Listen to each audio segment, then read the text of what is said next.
উঠিয়ে দিবেন। তাই সবসময় সাবধান থাকতে হবে, শিরকে আবাদ করা যাবে না।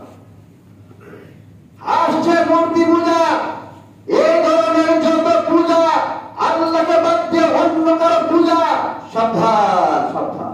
কোন একটা মানুষ অমুসলিম, হিন্দু, অসুস্থ সে চিকিৎসার খরচ দেন আপনি, সমস্যা নেই, খাবার পাবেন, ও খাওয়া নেই খাওয়া দেন, খাবার নেই খাবার দেন, সমস্যা নেই।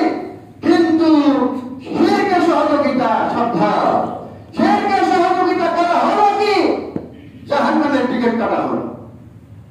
একটা লোক খালি যাচ্ছে, রাস্তা অতিক্রম করছে, ওই দিক দিয়ে কেউ গেলে বলা হয় যে এই যে মূর্তির কাছে উৎসর্গ করতে হবে। বলছে কি উৎসর্গ করো?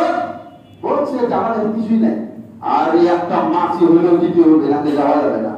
ও মাছি তো ঠিক আছে, দিয়ে দিলাম, দিয়ে দিলে একটা মাছি ছেড়ে দিল রাস্তা, আল্লাহ বলছেন জাহান্নামে চলে গেল।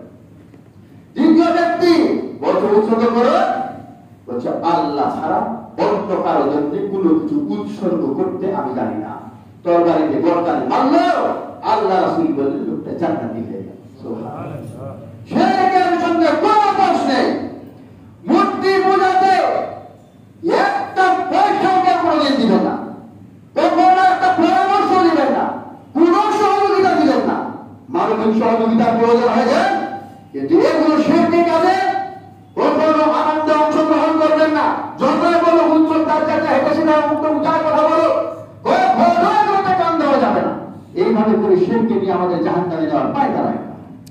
শিরক থেকে সাবধান, কোনো সহযোগিতা চলবে না, অংশগ্রহণ চলবে না, পরামর্শ দেওয়া চলবে না, সম্পূর্ণরূপে বিরত থাকতে হবে এগুলো থেকে। তাহলে শিরক থেকে বাঁচতে পারলে ইনশাআল্লাহ জান্নাত পাওয়া যাবে। যার ভিতরে তাওহীদ আছে সে জান্নাতে যাবে।